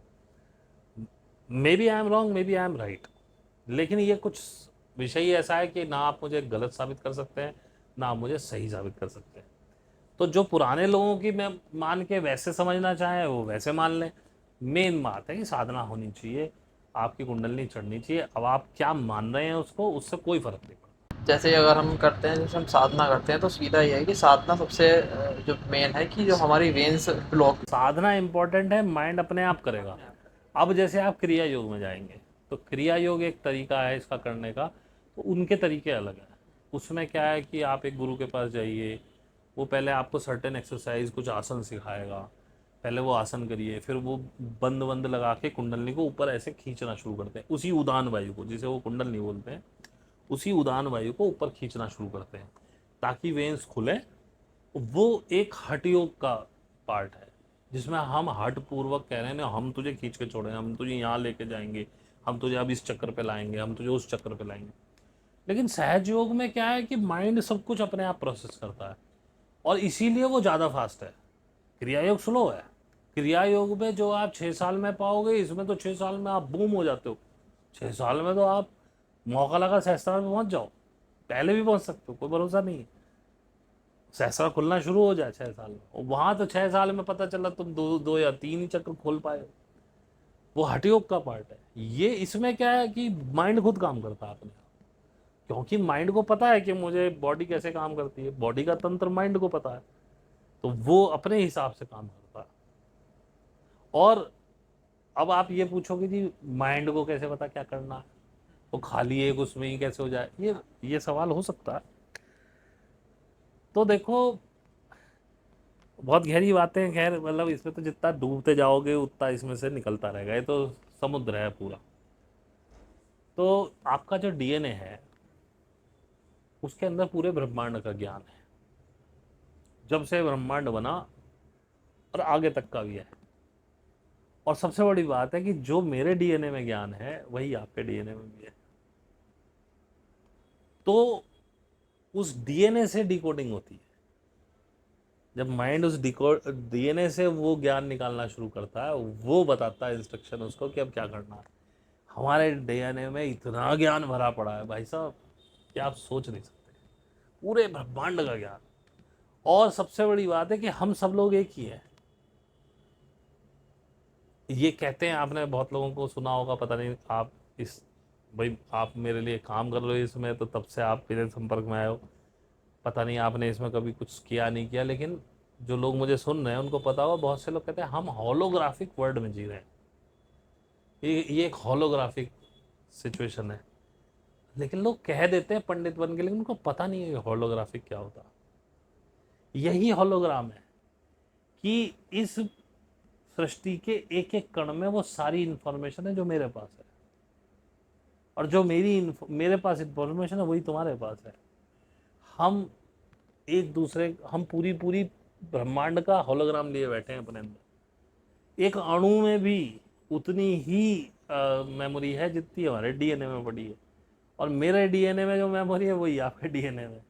हम देखने, डीएनए में कई सारे क्रोमोसोम, तो कई क्रोमोसोम हैं जो हमारे स्किन के कलर को करते हैं, कई क्रोमोसोम हैं जो हमारी शरीर की बनावट कैसी होगी, और उसमें जब हमारे माँ और बाप के कुछ क्रोमोसोम मिल जाते हैं तो हमें एक नई तरह का क्रोमोसोम, उसमें एक नया म्यूटेशन होता है, तो हम ना तो हम पूरे माँ की तरह होते हैं ना हम पूरे बाप की तरह होते हैं, लेकिन दोनों से मिलकर एक मिक्सचर बनता है, वो भी एक यूनिक निकलता है।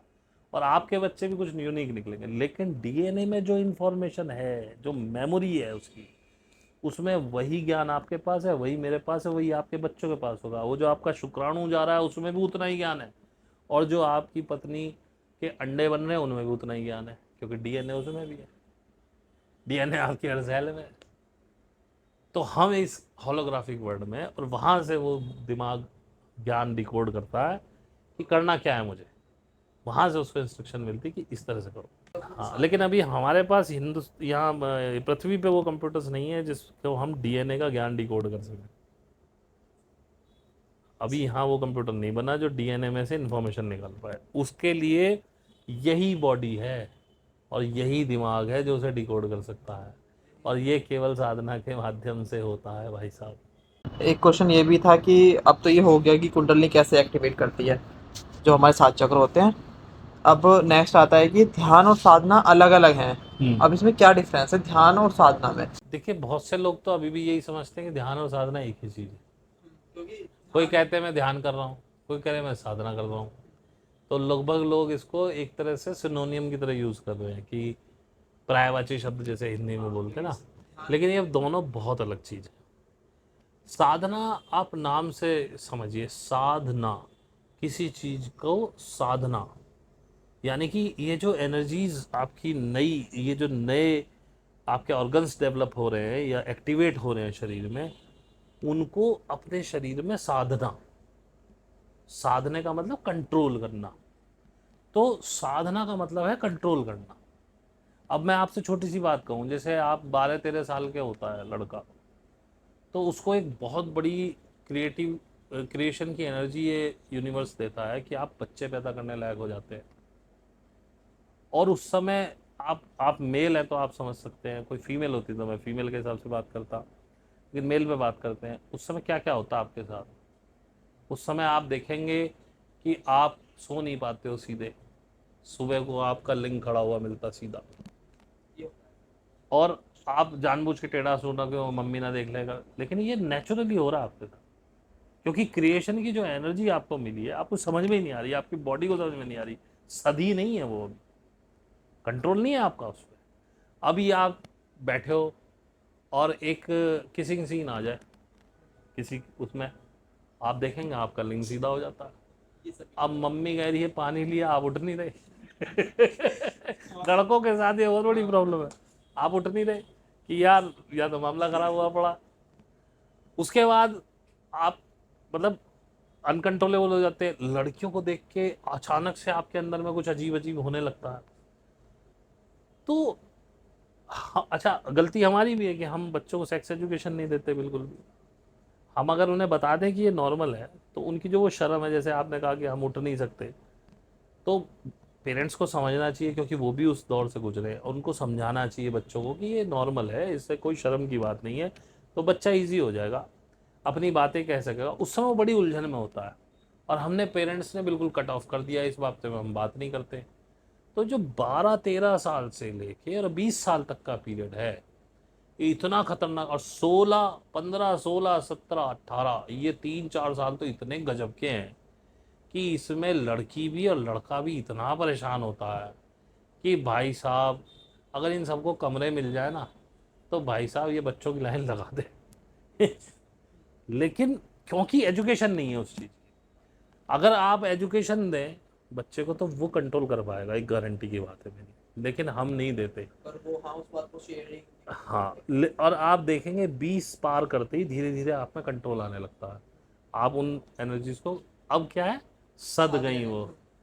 अगर आपको कोई बताने वाला होता तो आप इसे पहले ही साध लेते।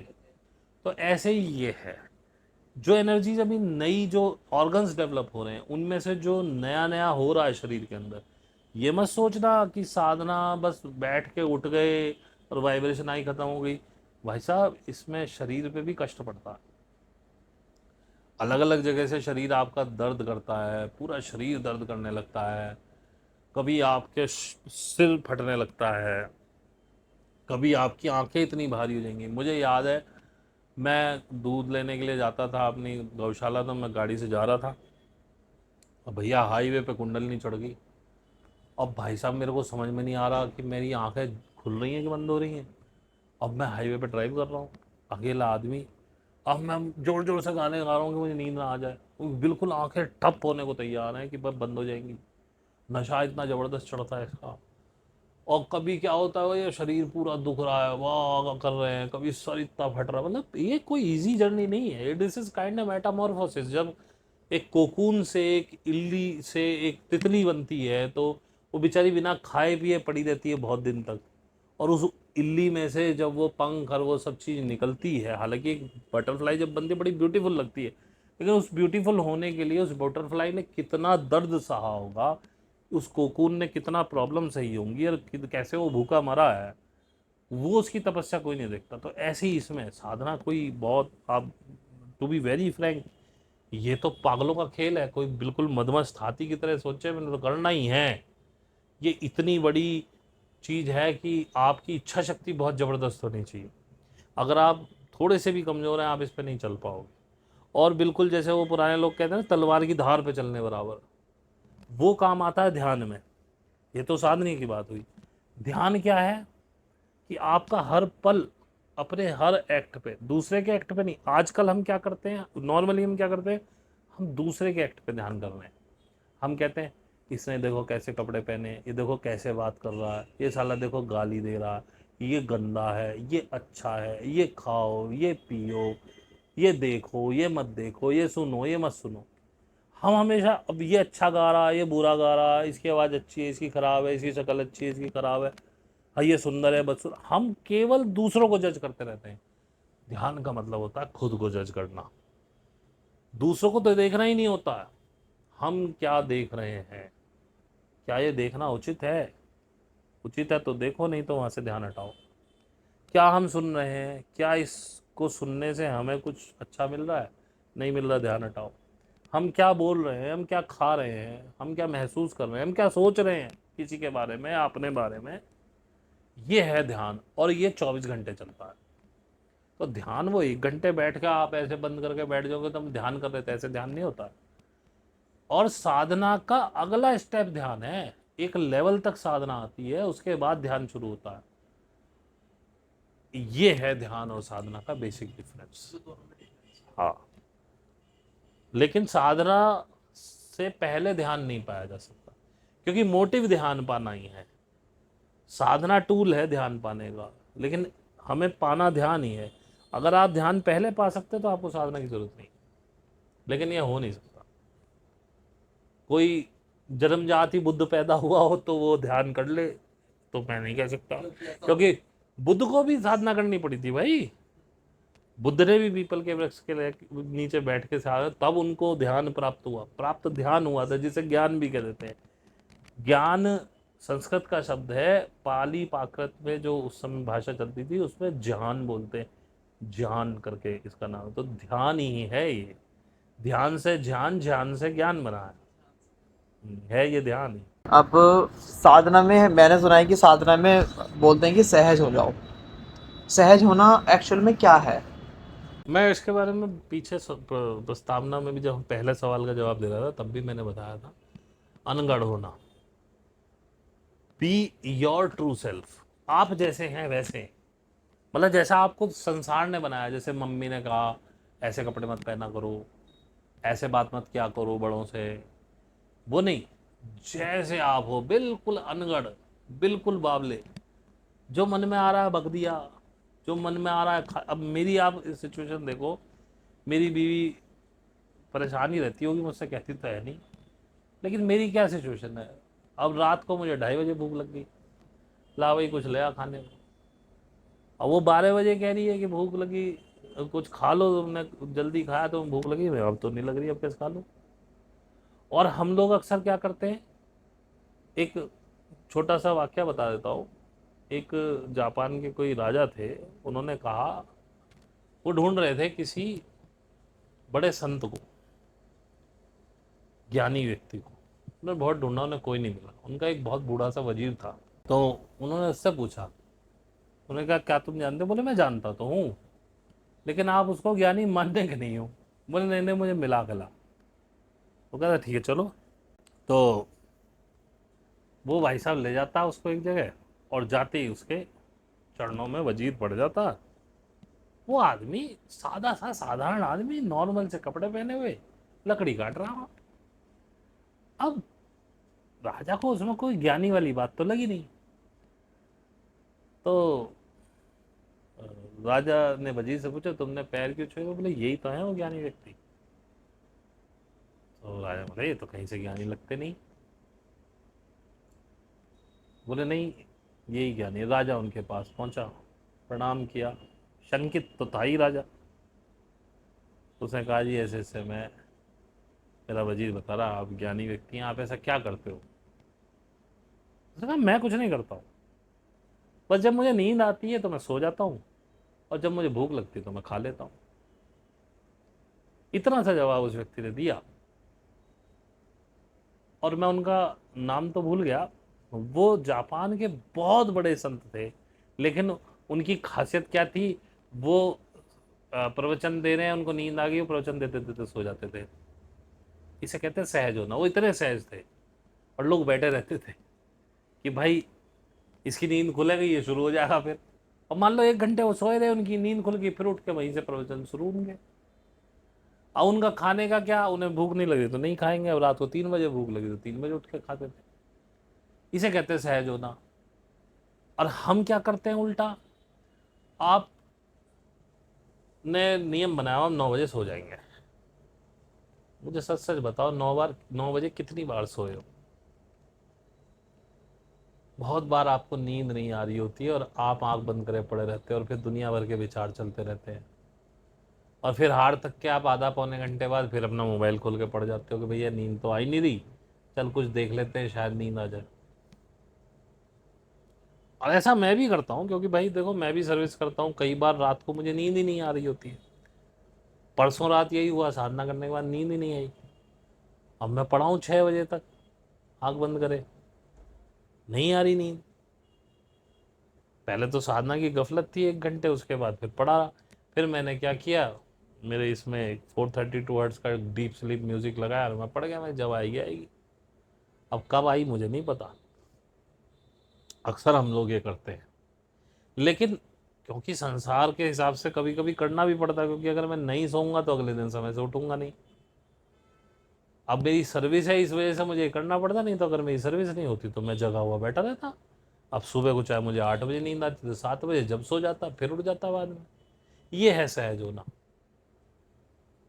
सहज होने का मतलब ये है कि किसी भी चीज़ की टेंशन ही ना लो। सहज का मतलब ये नहीं है कि मैं कभी गुस्सा नहीं करूंगा। एक दिन मुझे मेरी बीवी पे किसी बात पे गुस्सा आ गया, मैं भड़बड़ा के सुनाई एकदम भयंकर, और 10-5 मिनट सुना के मैं चला गया, और यहाँ से निकलते ही मैं क्लियर, मुझे याद भी नहीं मैं क्या करके आया हूँ। फिर वापस आया, मैं आराम से बोलने लगा। बीवी फिर भी ताव में थी, उसको बुरा लगा था, लगा होगा। सहज यही है, गुस्सा आ रहा है तो निकाल दिया, प्यार आ रहा है तो प्यार कर लिया, भूख लगी तो खा लिया, नींद आई तो सो गए। बिल्कुल अनगढ़, बिल्कुल सहज। जैसा बॉडी डिमांड करे, जैसा मन मस्तिष्क डिमांड करे, वैसे चलो बस। इसमें ना आगे की फिक्र, ना पीछे का रोना। जो वक्त बीत गया सो वो बात गई, और आगे आने वाला जब आएगा जब देखेंगे। आज सब मज़ेदार है, और बस ये सहज है। शॉर्ट में तो इतना ही बताया जा सकता है। वैसे सहज को पाना, सहज को पूरा करना बड़ा मुश्किल है। हम भी अभी पूरे सहज नहीं हो पाए। जिस दिन आप सहज हो गए 100%, उस दिन तो आप स्वयं परमात्मा की पदवी पर पहुंच गए, समझिए। अब जैसे नेक्स्ट क्वेश्चन कुछ एक हमारा ये है कि जब हम साधना करते हैं तो उसमें हमें कुछ कुछ परेशानियां आती हैं। अब वो फिजिकल भी होती हैं, मेंटली भी होती हैं। अभी कुछ आपने पहले भी अभी कुछ देर पहले बताया। हाँ वही मैं बता चुका हूँ कि साधना करते समय आप ये मत समझें कि ये कोई बस ऐसे ही बैठ के उठने का हो। और एक दूसरी बात, साधना जब करने बैठते हैं तो आदमी को लगता है कि हमारे दिमाग से विचार एकदम गायब हो जाएंगे, हम बिल्कुल ब्लैंक में चले जाएंगे। ये होता भी है। भाई ब्लैंक ही तो होने के लिए साधना करते हैं। हम नहीं ब्लैंक हो पाए, आज 4 साल होने वाले में साधना करते करते। भाई साधना में नॉर्मल से ज्यादा विचार आते हैं, भड़बड़ा के फूटते हैं, ये भी वो भी, और तुम सोचोगे भाई कहाँ कहाँ की कहानियां आ रही है मेरे दिमाग में। लेकिन साधना की ये पहचान है, यदि ये आपके पास ये विचार आ रहे हैं तो आपकी साधना सही चल रही है। फिर आप देखेंगे धीरे धीरे आपके जीवन से वो विचार गायब होते जाएंगे, वो साधना तक ही रह जाएंगे। बिना विचारों के साधना हो भी नहीं सकती है। अब वही काम है आगे कि भाई तुम्हारा शिक्षक कैसे आपको सिखाता है उनको सेट करना। हर एक की अलग अलग टेक्निक्स है, हमारी अलग है, किसी और की कुछ और होगी। टाइम ना, जब हम साधना करते हैं तो ये पता नहीं क्या क्या कुछ कुछ ऐसे फेस हैं, कुछ कुछ ऐसे वो हैं, वो हमें दिखते हैं और उनसे हम दूर भागने की कोशिश करते हैं, पर वो ऐसे बड़े होते, मतलब ऐसे दिखते चले जाते हैं। वो क्या है कुछ एक्चुअल में? डरावने फेस भी होते हाँ, होंगे। और मैंने आज तक नहीं देखी है वो क्या है? वो मैं आपसे पर्सनली पूछना चाह रहा हूँ। देखिए, ये जो डरावने फेस आते हैं ये वही नेगेटिविटी हैं, नेगेटिव एंटिटीज हैं, जिन्हें हम भूत और प्रेत बोलते हैं। ये आपको किसी भी कीमत पे साधना नहीं करने देना चाहते, क्योंकि इन्हें पता है ये आपको नीचे के 3 चक्रा पे रखना चाहते हैं। मूलाधार, स्वादिष्टान, ज़्यादा से ज़्यादा नाभि तक। नाभि तक भी ये आने नहीं देते आपको, क्योंकि ये जो है एक ऐसी एंटिटी हैं जो सोर्स से जुड़ी हुई नहीं है। इनके पास, मतलब हम अपना फूड खुद बनाते हैं, हमारी जो चेतना है वो सोर्स से जुड़ी हुई है, तो हमें वहाँ से एनर्जी मिलती है। हमारी चेतना को हमारे आत्मा जिसे बोल देते हैं, हम चेतना बोलते हैं। इनके पास वो कनेक्शन कटा हुआ है। ये ऐसे हैं जैसे परजीवी, सुने हैं आपने? जैसे वो अमरबेल देखी है, पीली सी, वो किसी पर डाल दो और फिर वो उसको खा जाती है पेड़ को और खुद फल फूल जाती है। तो ये अमरबेल की तरह है। ये अमरबेल को तुम जमीन में गाड़ दो वो मर जाएगी, क्योंकि वो खुद तो खाना बना ही नहीं सकती, उसे बना बनाया खाना चाहिए। ऐसी ही है ये, हमारे इमोशंस खाते हैं, हमारी वाइब्रेशंस खाते हैं। तो मैंने पिछली बार भी कहा था कि आप पे अभी बहुत सारे हो सकते हैं, मुझ पे हो सकते हैं, यहाँ कोई बैठा भी हो सकता है, ये वही एंटिटीज हैं। लेकिन इनको पता है अगर ये साधना शुरू करेगा तो ये पॉजिटिव एनर्जी में चला जाएगा। आज नहीं कल, कल नहीं परसों। अच्छा, वो आते हैं ऐसे। हैं आपके ऊपर भाई, वो गए कहाँ थे? वो कहते हैं कि एक बंदा भी नहीं छूटना चाहिए। तो वो तुम्हें, उन्हें पता है कि तुम ये चालू हुई तुम्हारी, तुम हाई वाइब्रेशन में आओगे, ये हमारा एक बंदा छूट जाएगा हमसे, हम इसको कभी नहीं पकड़ पाएंगे फिर। और ये जल्दी नहीं होता। उसके बाद ये पता है क्या करेंगे, एक समय आएगा ये खुद कुंडलनी बन के आ जाएंगे तुम्हारे पास। ये तुमको बड़े अच्छे अच्छे एक्सपीरियंस कराएंगे, तुम हो गया हमारी कुंडली बहुत बढ़िया चल रही है। अब ये तुमको ईगो में डालने वाले हैं कि कैसे ही तुम जिसके साथ जुड़ के तुम ये कर रहे हो, तुम बोले रहे झाले तुझे क्या पता, हमें हमारा तो बहुत बढ़िया हो रहा है, अब हम खुद कर लेंगे जा। तो ये वहाँ पे भी गेम खेलते हैं, बहुत तरह के गेम खेलते हैं। तो कभी भी इस तरह के यदि फेसेस आप देखो, एक तो उनसे डरो मत, क्योंकि तुमसे ज़्यादा बड़ा कोई एंटिटी इस पूरी पृथ्वी पर नहीं है। ये लोग तुम्हें कभी हार्म नहीं कर सकते, इनके बस की कुछ नहीं है। बस ये गलत गलत फेस बड़े भयंकर भयंकर होके तुम्हारे ऊपर चढ़ेंगे सीधा। जिस रिल्म में वो तुम्हारे पास आते हैं, अपने शरीर में से तुम भी इमेजिन करो, घूसा सालों को मारो दबा के। मेरे जो जो नहीं होता है, मेरे मेरे साथ जो करने वाले हैं उनको तो हमने देखा तलवार निकालो काट दो बीच में से। और मैं तो ऐसा करता था, मेरे पास शुरू में कभी नहीं आए, मेरे पास बाद में आने शुरू हुए वैसे ही। वो भी मेरी एक इच्छा थी, मैंने यार हमने तो देखे नहीं यही करते रहते, एक दिन ना आए, एक दो बार आए, मैं तो सीधा निकालता था अपने हाथ, बीच में से पाकड़ के फाड़ देता था बीच में से। मैंने कहा सालों इनको दर्द तो होता ही होगा, ये जिस भी डायमेंशन में हो, फटने पर सबको दर्द होगा, मैं सालों को फाड़ देता था बीच में से। तो सबसे पहले डरना बंद करो, क्योंकि फियर से ही ये तुम्हें काबू करते हैं। एक बार बताओ, आंख बंद करके वो तुम्हारे सामने आ रहा, आंख खोल के तो है नहीं कुछ भी। हाँ, वही, क्योंकि वो आँख खुलती है, वो साफ है। हाँ, तो जब आंख बंद करके तुम्हारे पास, इसका मतलब रियलिटी में वो तुमको ना तो कोई हार्म कर सकता है, उससे तुम्हारे फियर से खेल रहा है। और यही लोअर चक्रा के, मूलाधार के वो है, फियर गिल्ट जो है मूलाधार की इमोशंस है, यही चाहिए उनको। आप उनको पकड़ के मुंडी पकड़े सालों को पटक के मारो भाई, या उनमें आग फेंक दो अपनी तरफ से, इमेजिन करके आग, गोल्डन वॉयलेट आग फेंक दो उनके ऊपर, जला डालो उनको, और या उनको पकड़ के बीच में से फाड़ दो, या तलवार निकाल के काट दो, फिर आने बंद हो जाएंगे। जब तक तुम डरोगे जब तक वो आते रहेंगे। डरने का तो खेल है।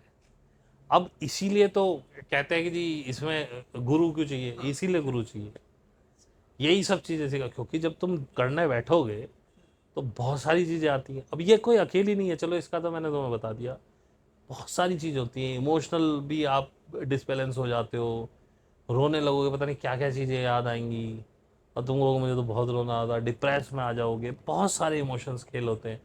उसमें तुम्हारे पास कोई होना चाहिए समझाने के लिए कि अभी ये चल क्या रहा है, और हर चीज़ को ओवरकम करने के लिए एक अलग तरीका होता है, और सबको सब तरह के इमोशंस नहीं आते। हर व्यक्ति का पाथ बिल्कुल अलग तरीके से चलता है, लेकिन उसमें तुम्हारा जो गुरु कह लो, उसे मार्गदर्शक कह लो, वो सेंस करके समझेगा कि इसको क्या चाहिए। ये है खेल। तो इसीलिए गुरु होना चाहिए। हाँ, गुरु इसीलिए जरूरी। क्योंकि ये भी हमारे क्वेश्चन ही था कि गुरु क्यों होना नहीं, जरूरी है। साधना में आप ऐसे, जैसे मेरा तो ओपन वीडियो में बता रखा है मैंने, उससे आपको मेरे से पूछने की आवश्यकता भी नहीं है। मेरी उसमें जाओ, प्लेलिस्ट में साधना कैसे करें, 2 वीडियोस पड़े हैं, उनको देख के करना शुरू करो, साधना तो हो जाएगी। साधन हो जाएगी पर लेकिन साधना ही नहीं कर पाओगे आप।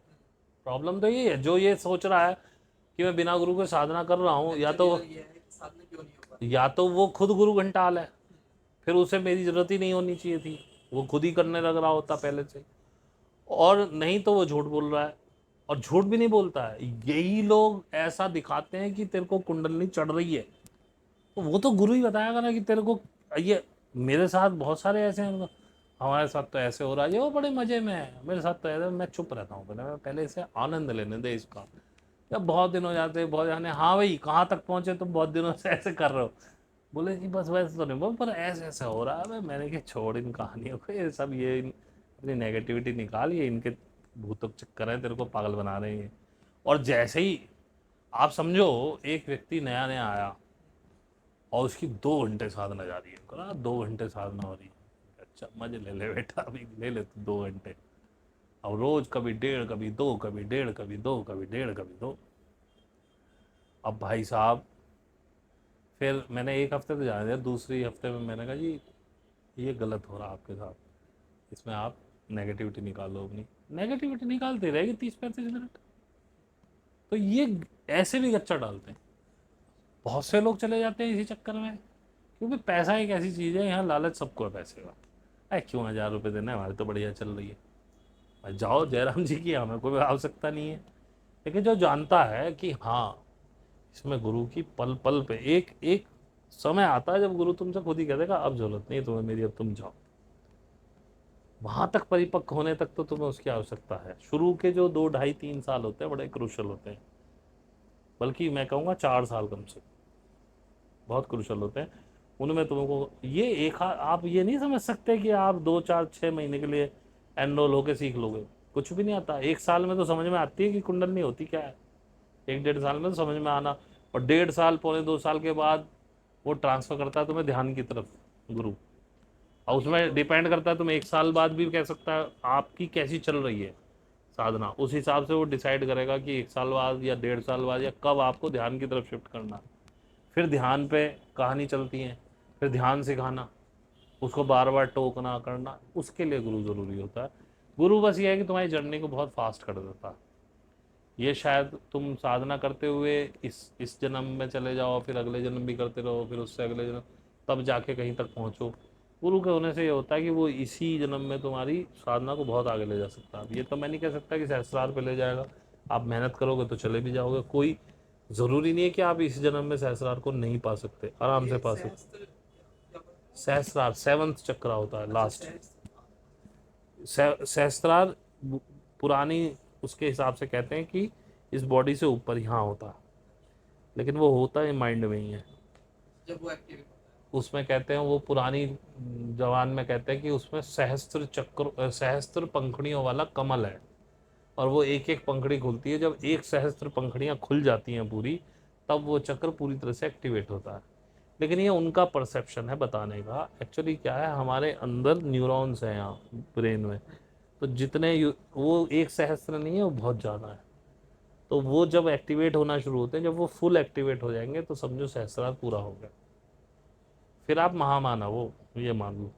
लेकिन ये मत समझना कि जो है आप ऐसे करके कुछ पैदा कर दोगे या कुछ, तुम बिल्कुल शांत हो जाओगे, जीरो हो जाओगे, कोई तुम समझो पत्थर हो जाओगे, तुम्हें कोई, तुम किसी की, तुम कहोगे जाए फालतू बकवास मत कर, तुम किसी के सुनने के भी ना हो, ना किसी से कुछ बोलने के, वो स्थिति ऐसी आती है। जैसे कि एक कोई नया नया तुम कुछ बात कह रहे हो, जैसे पहले मैं जब वीडियो बना रहा था, कोई कुछ कह दे, बहस कर, तो मैं बहस में लग जाता था। अब कोई अगर कोई उल्टा कमेंट कर देता है, कभी कभी मैं जवाब देता हूँ जब मुझे लगता है कि यार कितने पागल तरह का कमेंट किया है इसने, कभी मैं जवाब, और कोई मुझे लगे और किसी में मुझे संभावना दिखे कि इसको सही किया जा सकता है शायद, तो मैं उसका जवाब देता हूँ। लेकिन बहुत सारे लोग उल्टे मैं जवाब भी नहीं देता। भाई उनसे क्यों रगड़ के अपनी दिमाग खराब करना, क्योंकि इन्होंने सुधरना नहीं है। अभी जैसे कल ही एक का कमेंट आया, वो पहले से कमेंट करता, मुझे उसमें कुछ संभावना दिखती थी, मैंने कहा चल इसको आज नहीं कल, कल नहीं परसों समझ में आ जाएगी। पर मैंने महसूस किया कल कि ही सो रिजिड कि वो अपनी, ना तो वो विपස්සना कर पा रहा है, क्योंकि विपස්සना भी करता तो उसके कमेंट्स कुछ और तरीके के होते। अब वो बार बार वही विपස්සना करिए, आप विपස්සना करिए, ये मत सुनिए, वो ना, भैया तू है कौन, who are you to guide me कि मैं क्या सुनूं क्या नहीं सुनूं। मैं तो तुमसे भी नहीं कह रहा क्या सुनो क्या नहीं सुनो, मैं तो कहता हूँ जो मर्जी हो सुनो, जो मर्जी हो खाओ पियो। मेरी वीडियो तुम्हें सही लगती है देखो, नहीं लगती अपने घर जाओ। और तुम कौन होते हो, है कौन तू, तेरी क्या हैसियत है मेरे से ये कहने की तुम ये देखो, ये मेरी बाप नहीं कह सकता मेरे से, क्योंकि मर गया वो कहाँ से कहेगा। लेकिन मेरी घरवाली नहीं कह सकती मेरे से कि तुम ये पढ़ो ये मत पढ़ो, ये क्यों देख रहे हो क्यों देख रहे हो, मेरी मर्जी। और मैंने तुम्हें भी तो अपनी मर्जी पे छोड़ा हुआ है, तुम जो चाहो खाओ, जो चाहो पियो, जो चाहो देखो, जो चाहो पढ़ो, तेरा मन है तुझे विपස්සना करने तू कर, मैंने रोका तेरे को। मैंने लिखा लंबा सा, मैं भाई देख तेरे में कुछ संभावना दिखती थी तो मैं तेरा रिप्लाई करता था, आज से मैंने वो संभावना खत्म हुई, गो टू हेल। अब तू जिंदगी भर कुछ भी लिखता रही, मेरा रिप्लाई नहीं आया, क्योंकि अब मैं मान चुका हूँ कि ये गॉन केस है, इसको कुछ नहीं करा। तो ऐसे मैं हमेशा कहता हूँ, मेरा कोई वीडियो आप उससे अच्छा नहीं समझ रहे, या आपके पास कोई तर्क है, उसमें कोई बात गलत कही मैंने उसे काटने का, तो आप लिखो सिंपल कि भाई ये बात आपने गलत की, हमने यहाँ से ये सर्च किया और ये चीज़ है इसकी। मेरे आप सहमत नहीं हैं, आप कहोगे हम आपकी इस बात से सहमत नहीं है, आई एम एग्री, ठीक है आप नहीं हो सकते सहमत, मुझे आपको सहमत कराना भी नहीं है। लेकिन आप मेरे से ही कह रहे हो कि आप इसको पढ़ो, इसको मत देखो, इसको देखो, हु आर यू, कौन हो तुम, अबे क्या हैसियत है तुम्हारी ये कहने की मैं क्या देखूं क्या ना देखूं, मैं किसको, किसके पास बैठूं किसके पास ना बैठूं, किस क्या खाऊं क्या ना खाऊं, हो कौन तुम, हु आर यू। अपनी औकात देखो, अपनी हैसियत देखो। औकात हैसियत से मेरा मतलब ये है कि जैसे तुम भी हो, हाँ। मैं तुम्हें कैसे कह सकता हूँ कि अंकित तुम ये मत खाओ, वो मत पहनो, इससे मत मिलो, उससे मत मिलो। तुम भी ये कहोगे तू कौन है भाई, तेरी क्या औकात, मेरी कोई औकात कोई हैसियत नहीं है तुमसे भी ये कहने की। मैं अपनी बातें कह रहा हूँ, एक गुडविल में कह रहा हूँ कि लोगों को, मैं समझता हूँ कि लोगों को कुछ अच्छा मिल जाए। जो लोग मुझसे सहमत हो देखें, जो असहमत हो, अगर वो मुझे मेरी कुछ चीज़ें से सहमत हैं और किसी चीज़ से असहमत नहीं, वो लिखें कि आप हम आपके इस वीडियो से असहमत हैं, कोई दिक्कत नहीं। जिससे सहमत हो उसमें सहमति दर्ज कर देना भाई। मैं 10 बातें अच्छी कहता हूँ, 10 बातें बुरी भी कह सकता हूँ। मैं कोई परमात्मा नहीं हूँ कि हर बात मेरी निकली मुंह की वो सच्ची हो या अच्छी हो, तो वो समझ में आता है। लेकिन आप कौन होते हो मुझे कहने वाले कि मैं क्या करूँ क्या ना करूँ। तो मुझे उस बात पे कल जो है थोड़ा सा अजीब लगा, मैंने यार ये नहीं सुधरेगा कभी, तो मैंने तो गो टू हेल। अब उसने कोई रिप्लाई भी डाला, मैंने देखा ही नहीं, मैं साला, मैं ऐसे लोगों को रिप्लाई भी नहीं पढ़ता। तो मैंने लिखा, मैं तुम जैसे को रिप्लाई भी मैं नहीं पढ़ता हूँ। तेरे में तेरे में कुछ संभावना दिख रही थी कि शायद तू आ जाएगा लाइन पे, लेकिन तूने साबित कर दिया तू नहीं आएगा, तो तू मर जहाँ तुझे मरना है। और तुझे, अरे मैं 10 बार तो उसको ये कह चुका भाई, तू मैंने पीले चावल भेजे थे कि तू मेरी वीडियो देख, तेरे को नहीं समझ में आ रही मत देख। किसी कहता ये वीडियो बनाई आपने बढ़िया, ऐसी बनाया करो, कौन है भाई तू। तो मेरी जो मर्जी होगी मैं वो बनाऊंगा, मेरा जो मन करेगा मैं वो कहूँगा, मेरा चैनल, मेरा वीडियो, मेरा मुंह, मेरा, मेरे विचार। तू कौन होता है कि मैं क्या बनाऊं? और तुझे इतना ज्ञान है, तू अपना बना ले। पीछे मैंने जब बुद्धा वाली वीडियोस बनानी शुरू करी थी, तो वो मुझे लगता है कि बुद्ध से रिलेटेड है कुछ, बहुत बुद्धिज्म में होगा। तो दुनिया भर की कमेंट ये है वो है। अबे तो तू अपना क्यों नहीं चैनल चलाता? तेरे लिए यूट्यूब बंद है क्या? तू अपना चला ले, अपना ज्ञान बांट। जब तेरे अंदर इतना ज्ञान है, 10-20 हज़ार लोग तुझे भी मिल जाएंगे। हमारे पास तो 52-53 ही लोग हैं, क्योंकि हमें आता जाता कुछ नहीं। यहाँ तेरे को 10-20 हज़ार मिलेंगे, तेरे पास अनूठा ज्ञान। और बताएं सर, कुछ और है तो पूछे, नहीं हमारा तो। गुरु वाला बचा था। और एक क्वेश्चन ये मेरा था पर्सनली जी। कि ये जो हमारे मतलब आते हैं ध्यान के साधना के टाइम पे, जो भी आती हैं एंटिटीज और नेगेटिव एंटिटीज, इनको कैसे खत्म करना है? वो तो मैंने आपको बताया ना, इनसे डरना बंद करो और एक दिन जाके एक अपने आप को अपनी बॉडी से निकालो। उनके सामने जैसे वो छाया बन के आते हैं, ऐसी छाया रूप में अपने आप को इमेजिन करो। या तो एक फायर हाथ से निकालो, वॉयलेट फॉर्म, उसका वॉयलेट या गोल्डन फायर का एक गोला ऐसे करके फेंको और उसमें उनको जला दो। और नहीं तो अपनी कमर में से तलवार निकालो, समुराई बन जाओ, उड़ा दो सब। ये लगता है क्योंकि डरो मत। हाँ, उसमें सबसे बड़ा यही था कि वो देखो, देखो उन्होंने इस ना। तुम्हारी, तुम सुपर ह्यूमन हो, और तुम्हारी इस डिविनिटी जो तुम इस बॉडी के थ्रू प्राप्त, इस बॉडी के अलावा तुम ये डिविनिटी प्राप्त भी नहीं कर सकते इस पृथ्वी पे। आगे कहाँ क्या होता होगा मुझे नहीं पता। ये बॉडी बड़ी डिवाइन बॉडी है, इसी से आपको अपनी डिविनिटी मिलेगी। इसको कंट्रोल करने का एक ही तरीका है, वो है फियर। और ये पिछले 2-2.5 हज़ार साल से, तुमको 3 हज़ार साल से इसी फियर से कंट्रोल करते आ रहे हैं। और जो राजे महाराजे होते वो भी तो फियर से ही कंट्रोल करते थे। राजा जी आ रहे हैं, झुक जाओ। हाँ, वो लोगों के अंदर डर और होता है। जो किसी से डरा नहीं, वो मारता है साला सामने जाकर। तो भाई, ये लोग एलिट्स लोग आपको इस, और ये इनके साथ इनका मर्जर है। ये भूत प्रेत जो भी है, ये भी 1900 के आसपास ही आए पृथ्वी पे, उससे पहले नहीं थे। अब तुम कहोगे ये तो पहले भी लोग ओझा ओझा तांत्रिक वांत्रिक सब होते थे, वो एक अलग कहानी है, कभी तुम पूछोगे तो बताऊंगा। लेकिन जो एंटिटीज आज तुम्हें दुखी कर रही हैं, ये 1900 के दौरान ही आई हैं पृथ्वी पे। ये 1920 और 30 में जब ये नेगेटिव एलियंस आके इनके साथ ट्रीटी करके गए हैं, उसी दौरान ये लोग आए। और इनका कोलाबोरेशन है बहुत अच्छा। और ये भी मैं बता देता हूँ, आपकी शरीर में होने वाली 90 से 95% बीमारियों की जिम्मेदार यही नेगेटिव एंटिटीज है। हाँ, अब यही है कि अब ये हमें दिखती तो है नहीं, और है भी ये बॉडी में। तो अब ये बीमारियां किसी न किसी रूप में निकल के आएगी। अब तो ये देखो, हमें दिख रही है, पर अगर नहीं करता मैं तो मुझे पता ही नहीं होता कि ये भी चीज़। देखो अंकित, ज़्यादा बड़ी बात नहीं बोलनी चाहिए। जब से मैं साधना में आया हूँ, मेरे घर में कोई मेजर बीमारी नहीं हुई है। मेरे बच्चे बीमार भी पड़ते हैं तो मैं केवल उनको चैतन्य का पानी देता हूँ और उनकी नेगेटिविटी निकाल देता हूँ, वो ठीक हो जाते हैं। चैतन्य पानी जैसे? तो वो बताऊंगा आगे, वो साधना में जब आपकी वाइब्रेशन बढ़ेंगी तब बनाना पड़ता है।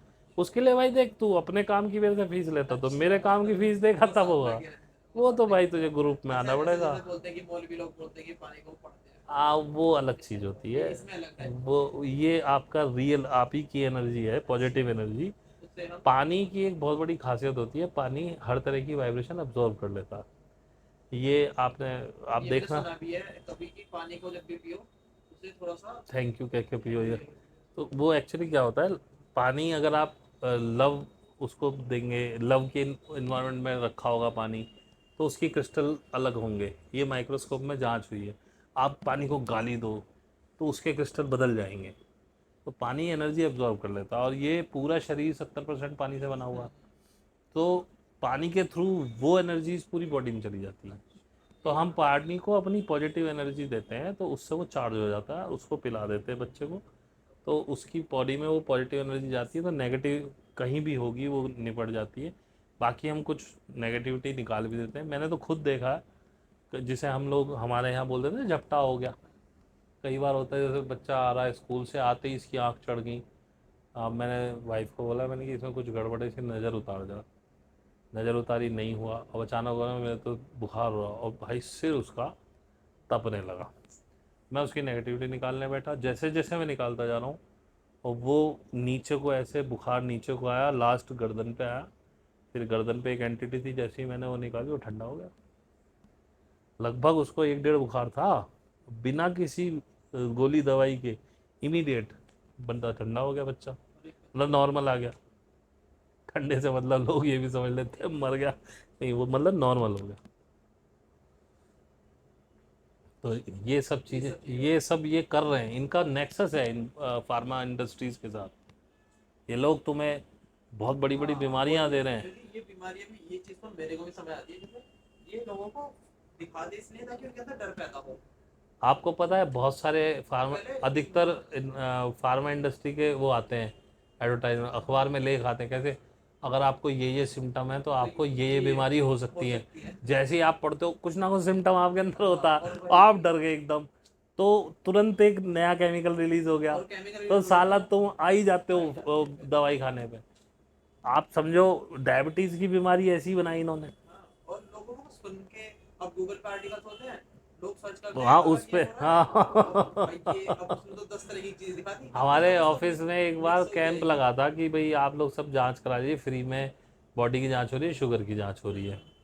वो बोले सो मैं ना करो अरे जांच वाच, पहले बोले जांच करा लो, वो तो बोले ठीक को है, मैंने कि ये साले मेरे शुगर निकाल देंगे, और जब मेरी बॉडी में कोई दिक्कत ही नहीं है, तो क्यों नहीं।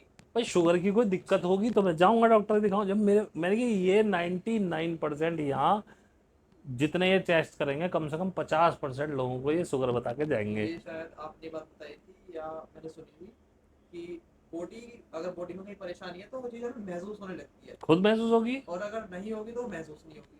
अब अगर मुझे कोई सिम्टम लगेंगे तो मैं जाऊंगा दिखाने, जब मेरे को सिम्टम ही नहीं आ रहे, उस दिन से आज तक भी शायद 7-8 साल हो गए, मुझे तो कोई सिम्टम आज तक आया नहीं, तो मैं क्यों टेस्ट कराऊं भाई। और मैं बहम पालता नहीं दिमाग में बिना मतलब, अगर इसने 1% भी कह दिया तो मैं शुगर है मेरे बहम पल जाएगा। भाई मैं मिठाई का बहुत शौकीन हूँ, मैंने तो कह दिया भाई मैं मीठा खाते खाते मरना पसंद करूंगा, मैं नहीं करवा रहा टेस्ट, और मुझे जरूरत ही नहीं है कुछ भी। तो और कुछ है या बंद करें? आज के लिए चलिए ठीक है, तो दोस्तों आज के लिए इतना ही था आज का podcast. Thank you very much. अगर आप यहाँ तक रुके हैं तो अगर आपको अच्छा लगा हो तो लाइक और सब्सक्राइब कीजिएगा, क्योंकि आपके लाइक सब्सक्राइब करने से, कमेंट डालने से हमारा मनोबल बढ़ता है, रीच बढ़ती है, ये और लोगों तक भी पहुंचता है जिनको इसकी ज़रूरत है। और यदि आप ध्यान सीखना चाहते हैं, मुझसे सीखना चाहते हैं, तो मेरा व्हाट्सएप नंबर दिया हुआ है, टेलीग्राम आईडी दिया हुआ है डिस्क्रिप्शन में, ईमेल है, लेकिन फ्री नहीं है, 1,000 रुपये महीना मेरा चार्ज है। प्लीज़ वही संपर्क करें जो 1,000 रुपये फ़ीस दे सकते हो। Thank you very much.